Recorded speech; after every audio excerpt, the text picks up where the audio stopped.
ഏതാനും വർഷങ്ങൾക്ക് മുമ്പ് എൻ്റെ ഒരു സുഹൃത്ത് നാട്ടിൽ വന്ന് സെറ്റിൽ ചെയ്യുവാൻ ശ്രമിച്ചു. തൽക്കാലം അദ്ദേഹത്തെ നമുക്ക് ജോസിച്ചൻ എന്ന് വിളിക്കാം. ഏകദേശം 20 വർഷത്തോളം അദ്ദേഹം ഗൾഫിൽ പണിയെടുത്ത് നേടിയ ഏകദേശം ഒരു 50 ലക്ഷം രൂപയുടെ സമ്പാദ്യം ഉണ്ടായിരുന്നു. ഈ ഒരു സമ്പാദ്യത്തിൻ്റെ ബാക്കപ്പിലാണ് ഇദ്ദേഹം നാട്ടിൽ വന്ന് സെറ്റിൽ ചെയ്യുവാൻ ആഗ്രഹിച്ചത്. അങ്ങനെ ഇദ്ദേഹം നാട്ടിൽ വന്നതിന് ശേഷം ഇദ്ദേഹം ആദ്യം ചെയ്തതെന്ന് പറഞ്ഞു കഴിഞ്ഞാൽ ഇദ്ദേഹത്തിൻ്റെ വീട് ചെറിയ രീതിയിലൊന്ന് മോഡിഫിക്കേഷൻ ചെയ്യണമായിരുന്നു. അതിന് ഏകദേശം 15 ലക്ഷം രൂപയോളം ഇദ്ദേഹം ചെലവഴിച്ചു. അതിനുശേഷം ഇദ്ദേഹം ഒരു കാർ വാങ്ങി, അതിനൊരു 10 ലക്ഷം രൂപ ചെലവഴിച്ചു. അങ്ങനെ ഏകദേശം 25 ലക്ഷം രൂപയോളം ഈ പറഞ്ഞ കാര്യങ്ങൾക്ക് വേണ്ടി ഇദ്ദേഹം ചെലവഴിച്ചു. അതിനുശേഷം ബാക്കി ഇപ്പോൾ 25 ലക്ഷം രൂപ ഇദ്ദേഹത്തിൻ്റെ പക്കലുണ്ട്. ഇദ്ദേഹത്തിൻ്റെ ഒരു സുഹൃത്തായിട്ട് ഒരു പാർട്ട്ണർഷിപ്പിൽ ഒരു ബിസിനസ് സ്റ്റാർട്ട് ചെയ്തു. തുടക്കത്തിൽ ഈ ബിസിനസ് വളരെ നല്ല രീതിയിൽ പോയെങ്കിലും അധികം താമസിക്കാതെ തന്നെ ഈ ഒരു ബിസിനസ് നഷ്ടത്തിലേക്കായി. ഏകദേശം ഇവർ 3 വർഷത്തോളം ഈ ബിസിനസ് റൺ ചെയ്തു.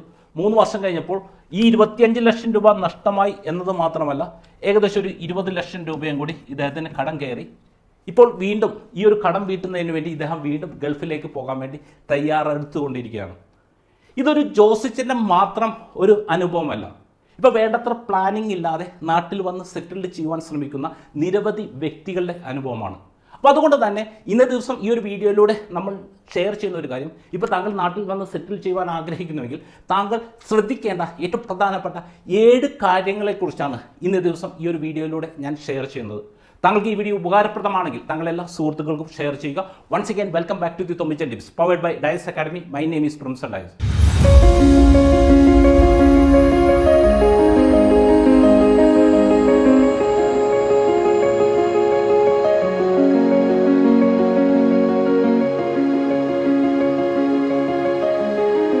തൊമ്മിച്ച ടിപ്സ് എന്ന ഫിനാൻഷ്യൽ വീഡിയോ ബ്ലോഗിൻ്റെ പുതിയ എപ്പിസോഡുമായി നിങ്ങളുടെ മുമ്പിൽ വരുവാൻ എന്നെ അനുവദിച്ച ദൈവത്തിന് നന്ദി.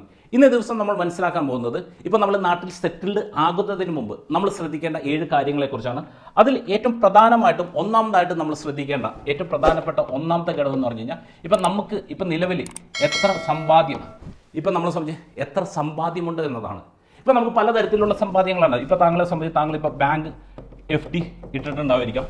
പിന്നെ റിയൽ എസ്റ്റേറ്റിൽ താങ്കൾ ഇൻവെസ്റ്റ്മെൻ്റ് ഉണ്ടായിരിക്കാം.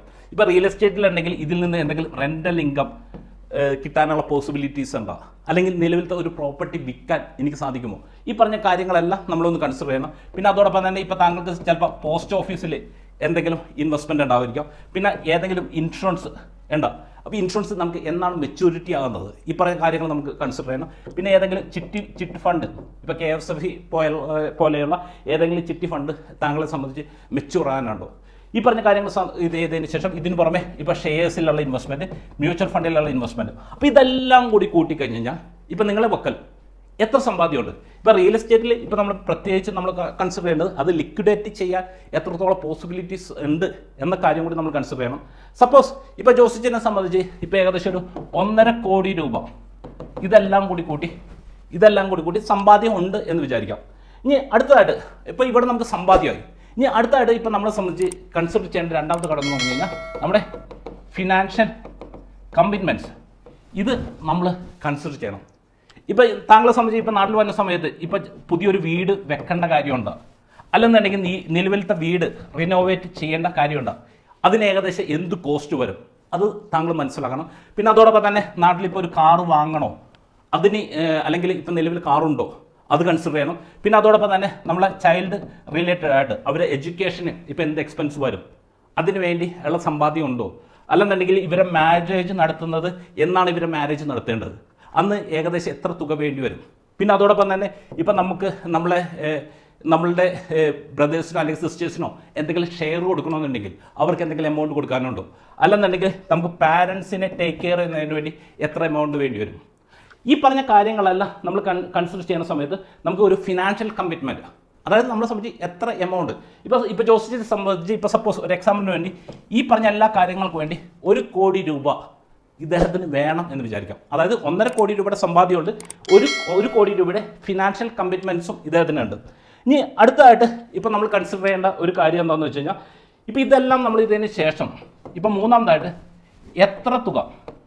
എത്ര നെറ്റ് ബാലൻസ്, അതായത് ഇപ്പോൾ എൻ്റെ സമ്പാദ്യത്തിൽ നിന്ന് എൻ്റെ ഫിനാൻഷ്യൽ കമ്മിറ്റ്മെൻറ്റ് കുറച്ച് കഴിഞ്ഞ് കഴിഞ്ഞാൽ എനിക്ക് എത്ര തുക ബാലൻസ് ഉണ്ടാവും. ഇവിടെ നമ്മളിപ്പോൾ ജോസിച്ചിൻ്റെ കേസിൽ ഇപ്പോൾ 1.5 കോടി രൂപയാണ് ഇദ്ദേഹത്തിൻ്റെ സമ്പാദ്യമായിട്ടുള്ളത്. ഇതിൽ ഏകദേശം 1 കോടി രൂപയോളം ഇദ്ദേഹത്തിന് ഏകദേശം ഒരു ഫിനാൻഷ്യൽ കമ്മിറ്റ്മെൻ്റ് ഉണ്ട്. അപ്പോൾ ബാക്കി ഇദ്ദേഹത്തിനെ സംബന്ധിച്ച് ഏകദേശം 50 ലക്ഷം രൂപയാണ് 50 ലക്ഷം രൂപയാണ് ഇദ്ദേഹത്തിനെ സംബന്ധിച്ച് ബാക്കി വരുന്നത്. അത് നമ്മൾ കണക്കൂട്ടണം. ഇപ്പോൾ താങ്കളെ സംബന്ധിച്ച് ഈ ഫിനാൻഷ്യൽ കമ്മിറ്റ്മെൻ്റ് എല്ലാം കഴിഞ്ഞ് കഴിഞ്ഞാൽ എത്ര തുക. ഇനി നാലാമതായിട്ട് നമ്മൾ നോക്കിക്കഴിഞ്ഞ് കഴിഞ്ഞാൽ നാലാമതായിട്ട് നമ്മൾ കൺസിഡർ ചെയ്യുന്ന ഒരു പ്രധാനപ്പെട്ട ഒരു കാര്യമാണ് ഇപ്പോൾ നാട്ടിലത്തെ പ്രതിമാസ ചെലവ് എത്രയാണ് എന്ന് കൺസിഡർ ചെയ്യുന്നത്. ഇപ്പോൾ പലപ്പോഴും നമുക്കൊരു തെറ്റിദ്ധാരണയുണ്ട്, ഇപ്പോൾ നാട്ടിൽ ഇപ്പോൾ ഗൾഫായിട്ട് കമ്പയർ ചെയ്യുമ്പോൾ നമ്മളെ എക്സ്പെൻസ് വളരെ കുറവായിരിക്കും എന്നത്. ഇപ്പോൾ സാധാരണ രീതിയിൽ 3 കാര്യങ്ങൾ, അതായത് ഒന്ന് റെൻറ്റ്, രണ്ടാമതായിട്ട് മെഡിക്കൽ, മൂന്നാമതായിട്ട് ഇപ്പോൾ എഡ്യൂക്കേഷൻ. ഈ 3 കാര്യങ്ങൾ ഒഴിച്ചു കഴിഞ്ഞ് കഴിഞ്ഞാൽ നമ്മുടെ നാട്ടിലത്തെയും പിന്നെ അതോടൊപ്പം തന്നെ ഗൾഫിലത്തെ ചിലവ് എന്ന് പറഞ്ഞാൽ ഓൾമോസ്റ്റ് സെയിം തന്നെയാണ് എന്നത് മാത്രമല്ല. ഇവിടെ നമ്മൾ കൺസിഡർ ചെയ്യുന്ന സമയത്ത് ഇപ്പോൾ നാട്ടിലായിരിക്കുന്ന സമയത്ത് ഇപ്പോൾ താങ്കളിപ്പോൾ പുറത്താണെങ്കിൽ താങ്കളിപ്പോൾ നാട്ടിലിപ്പോൾ എന്തെങ്കിലും താങ്കളുടെ റിലേറ്റീവിൻ്റെ ഒക്കെ എന്തെങ്കിലും പ്രോഗ്രാം വന്നു കഴിഞ്ഞാൽ പോയില്ലെങ്കിലും കുഴപ്പമില്ല. പക്ഷേ താങ്കൾ നാട്ടിലായിരിക്കുന്ന സമയത്ത് ഈ പറഞ്ഞ ഫംഗ്ഷൻസിൽ പങ്കെടുക്കുക എന്നത് വളരെ പ്രധാനപ്പെട്ട ഒരു കാര്യമാണ്. ഇപ്പോൾ താങ്കൾ ഏതെങ്കിലും ഒരു പ്രോഗ്രാമിന് വിളിച്ചിട്ട് താങ്കൾ ചെന്നില്ലെങ്കിൽ അത് മതി അവിടെ വലിയൊരു കലഹമായിട്ട് മാറാൻ. അപ്പോൾ അതുകൊണ്ട് തന്നെ ഈ പറഞ്ഞ കാര്യങ്ങൾ ഇപ്പോൾ ഞാൻ ഓർക്കുന്നു, ഇപ്പോൾ കഴിഞ്ഞതിന് മുമ്പത്തെ ആഴ്ച നോക്കിയ സമയത്ത് ഒരാഴ്ചയിൽ ഒരു ദിവസം തന്നെ 4-5 പ്രോഗ്രാമാണ് എനിക്ക് അറ്റൻഡ് ചെയ്യേണ്ട സാഹചര്യം വന്നത്. അപ്പോൾ ഈ നമുക്ക് വെറുതെ പോയാൽ പോരാ, ആ സമയത്ത് നമുക്ക് ഗിഫ്റ്റ് കൊടുക്കണം, അല്ലെങ്കിൽ പൈസ കൊടുക്കണം, ഈ പറഞ്ഞ പല കാര്യങ്ങളും നമ്മൾ ചെയ്യണം. അപ്പോൾ നമ്മൾ ഈ പറഞ്ഞ കാര്യങ്ങളെല്ലാം കൺസിഡർ ചെയ്തിട്ട് ഏകദേശം ഒരു മാസം എത്ര രൂപ ചിലവ് വരും എന്ന് നമ്മൾ കണക്കൂട്ടണം. ഇപ്പോൾ ജോസിച്ചിനെ സംബന്ധിച്ച് ഏകദേശം ഒരു 50,000 രൂപ ഇദ്ദേഹത്തിന് ഒരു മാസം ചിലവ് വരും എന്ന് വിചാരിക്കാം. ഇനി അടുത്തതായിട്ട് അഞ്ചാമതായിട്ട് നമ്മൾ ഇത് ചെയ്യേണ്ട ഒരു കാര്യം എന്താണെന്ന് വെച്ച് കഴിഞ്ഞാൽ കൺസിഡർ ചെയ്യുന്നത് ഈ ചിലവ് എങ്ങനെ മാനേജ് ചെയ്യാം. ഇപ്പം ഞാൻ നേരത്തെ പറഞ്ഞു ജോസിച്ചിനെ സംബന്ധിച്ച് ഇപ്പം നിലവിൽ 50,000 രൂപ എക്സ്പെൻസ് ഉണ്ട് എന്ന് പറഞ്ഞു. ഇപ്പോൾ സപ്പോസ് ഇദ്ദേഹത്തിൻ്റെ ഏജ് ഇപ്പോൾ 50 വയസ്സാണ് എന്ന് വിചാരിക്കാം. ഇദ്ദേഹം ഒരു 85 വയസ്സ് വരെ ജീവിക്കുന്നു.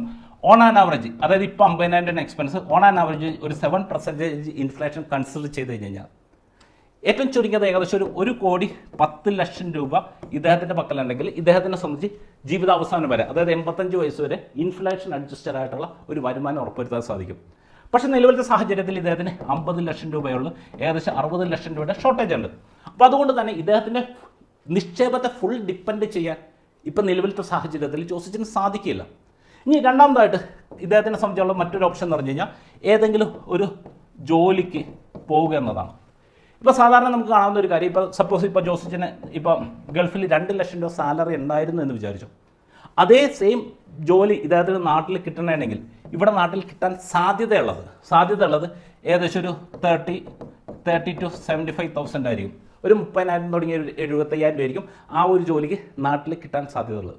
പിന്നെ ഇദ്ദേഹത്തിൻ്റെ ഈ ഒരു പ്രൊഫൈൽ അത് ഈ 50ാമത്തെ വയസ്സിൽ നാട്ടിൽ വന്നിട്ട് ജോലി കിട്ടുമോ, അത് വലിയൊരു ക്വസ്റ്റ്യനാണ്. കാരണം സാധാരണ രീതിയിൽ ഒരു 40 വയസ്സ് ആയി കഴിഞ്ഞാൽ ഇപ്പോൾ ഏതെങ്കിലും ഒരു കമ്പനിയിൽ ജോലി കിട്ടുക എന്നത് വളരെ ബുദ്ധിമുട്ടായിട്ടുള്ള ഒരു കാര്യമാണ്. അപ്പോൾ ഈ തരത്തിൽ ജോലി കിട്ടുമോ, ഇതെല്ലാം നമ്മളൊന്ന് കൺസിഡർ ചെയ്യണം.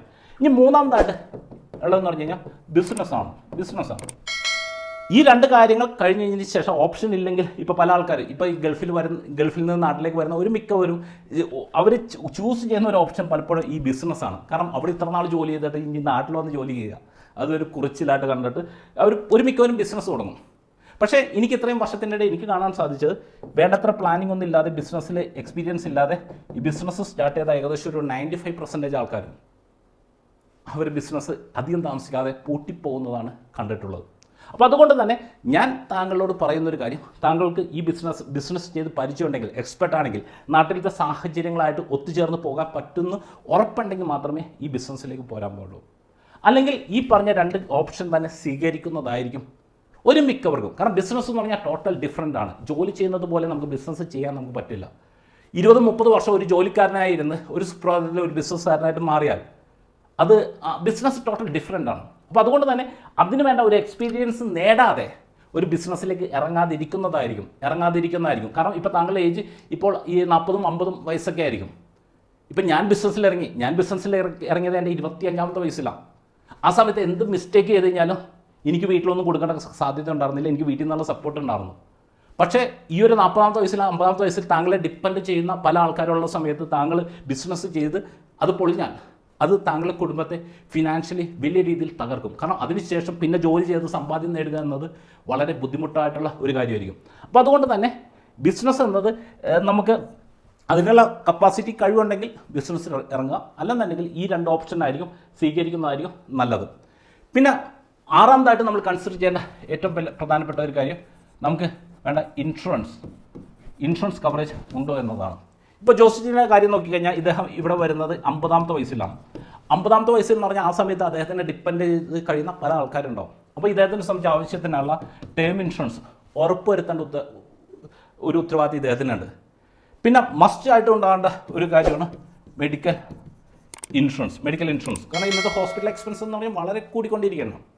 അപ്പോൾ അതുകൊണ്ട് തന്നെ ആവശ്യത്തിനുള്ള മെഡിക്കൽ ഇൻഷുറൻസ് ഇപ്പം ഇതിന് മുൻപ് കഴിഞ്ഞ ആഴ്ച പബ്ലിഷ് ചെയ്തത് ഒരു NRI ആയിട്ടുള്ള വ്യക്തികൾക്ക് മസ്റ്റായിട്ട് വേണ്ട 3 പോളിസികളെക്കുറിച്ച് 3 ഇൻഷുറൻസിനെ കുറിച്ച് ആ ഒരു വീഡിയോയിൽ ഷെയർ ചെയ്യുന്നുണ്ട്. അപ്പോൾ ആ ഒരു വീഡിയോ കാണണമെങ്കിൽ ഇതുമായിട്ട് ബന്ധപ്പെടുത്തി കുറച്ചുകൂടി ഡീറ്റെയിൽ ആയിട്ടുള്ള വിവരം താങ്കൾക്ക് മനസ്സിലാവും. അപ്പോൾ മെഡിക്കൽ ഇൻഷുറൻസ് ഉണ്ടാകാം.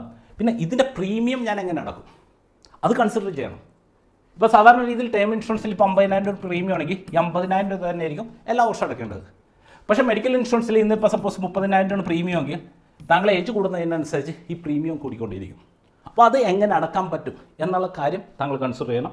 ഇനി 7ാമതായിട്ട് നമ്മൾ നോക്കിക്കഴിഞ്ഞ് കഴിഞ്ഞാൽ നമ്മളുടെ നിലവിലത്തെ ഇൻവെസ്റ്റ്മെൻറ്റ് നമ്മൾ റീസ്ട്രക്ചർ ചെയ്യണം. അത് എങ്ങനെ ചെയ്യാൻ പറ്റും?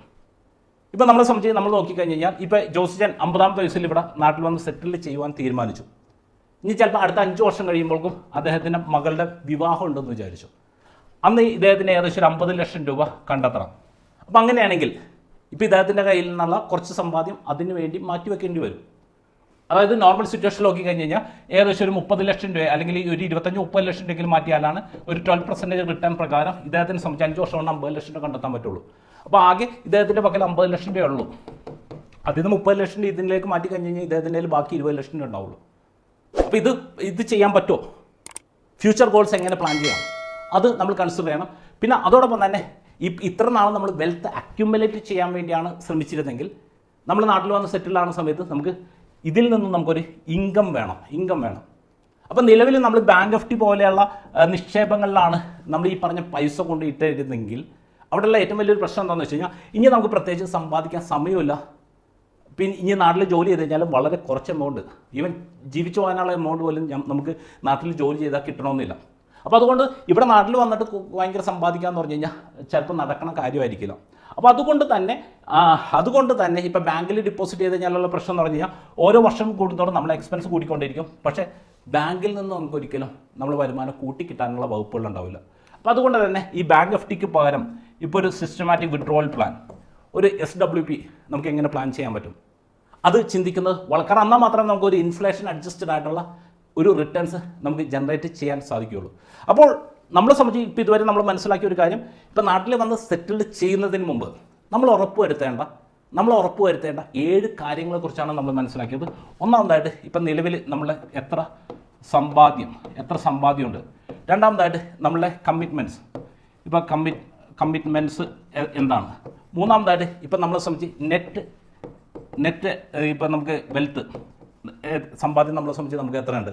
പിന്നെ നാലാമതായിട്ട് ഇപ്പം നമ്മളെ സംബന്ധിച്ച് നമ്മുടെ നാട്ടിലെ ചെലവ് എത്രയാണ്.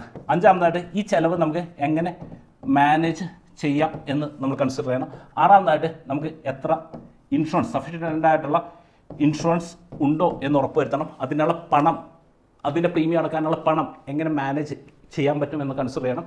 പിന്നെ ഏഴാമതായിട്ട് നമ്മളെ സംബന്ധിച്ച് ഒന്ന് റീസ്ട്രക്ചർ, നമ്മൾ നിലവിലത്തെ ഇൻവെസ്റ്റ്മെൻറ്റ് ഒന്ന് റീസ്ട്രക്ചർ എങ്ങനെ ചെയ്യാം എന്നും കൂടി നോക്കണം. അപ്പോൾ ഈ 7 കാര്യങ്ങൾ വ്യക്തമായിട്ട് പ്ലാൻ ചെയ്തിട്ടാണ് താങ്കൾ നാട്ടിലേക്ക് വരുന്നതെങ്കിൽ, ഇപ്പോൾ ചിലപ്പോൾ ഇപ്പോഴത്തെ സാഹചര്യത്തിൽ ഈ പറഞ്ഞ 7 കാര്യങ്ങൾ താങ്കൾക്ക് പ്ലാൻ ചെയ്യാൻ പറ്റുന്നില്ലെങ്കിൽ താങ്കൾ കുറച്ച് നാളും കൂടി ഗൾഫിൽ നിൽക്കുന്നതായിരിക്കും കൂടുതൽ നല്ലത്. അല്ലെന്നുണ്ടെങ്കിൽ എന്ത് സംഭവിക്കുമെന്ന് വെച്ച് കഴിഞ്ഞാൽ ഇപ്പോൾ ജോസിച്ചനെ പോലെ നാട്ടിൽ വന്ന് നിൽക്കും, ഇവിടെ വന്ന് അത്യാവശ്യം പല കാര്യങ്ങളൊക്കെ ചെയ്ത് വീണ്ടും വലിയൊരു ബാധ്യതയായിട്ട് വീണ്ടും പോകേണ്ടി വരും. അപ്പം നിലവിലത്തെ സമ്പാദ്യമെല്ലാം നഷ്ടപ്പെട്ട് പിന്നെ കടബാധ്യതയായിട്ടാണ് തിരിച്ചു പോകുന്നത്. പിന്നെ പഴയ അവസ്ഥയിലേക്ക് എത്തിച്ചേരുക എന്നത് വളരെ ഡിഫിക്കൽട്ടായിട്ടുള്ള ഒരു കാര്യമായിരിക്കും. അതേസമയം ജോസിച്ചൻ കുറച്ച് ഇപ്പോൾ ഒരു 5 വർഷം അല്ലെങ്കിൽ കുറച്ച് നാളും കൂടി നിന്നിട്ട് കുറച്ചും കൂടി കൂടുതൽ സമ്പാദ്യം നേടിയിട്ടാണ് വന്നിരുന്നെങ്കിൽ അദ്ദേഹത്തിന് പിന്നെയും കുറച്ചും കൂടി ഇവിടെ നാട്ടിൽ നിൽക്കാൻ സാധിക്കും. അപ്പോൾ അതുകൊണ്ട് തന്നെ ഇത് വ്യക്തമായിട്ട് പ്ലാൻ ചെയ്യുന്നത് വളരെ ഇമ്പോർട്ടൻ്റ് ആയിട്ടുള്ള ഒരു കാര്യമാണ്. താങ്കൾക്ക് ഞങ്ങളുടെ നിക്ഷേപ സംബന്ധമായ സേവനങ്ങളെക്കുറിച്ച് കൂടുതൽ അറിയണമെങ്കിൽ താങ്കൾക്ക് ഞങ്ങളുടെ സപ്പോർട്ട് ഡെസ്കുമായിട്ട് കോൺടാക്ട് ചെയ്യാവുന്നതാണ്. അടുത്ത ആഴ്ച സാമ്പത്തിക മേഖലയിൽ പുത്തൻ വിശേഷങ്ങളുമായി നമുക്ക് 9 ടിപ്സിൽ നമുക്ക് വീണ്ടും കാണാം. Okay, wish you all the best.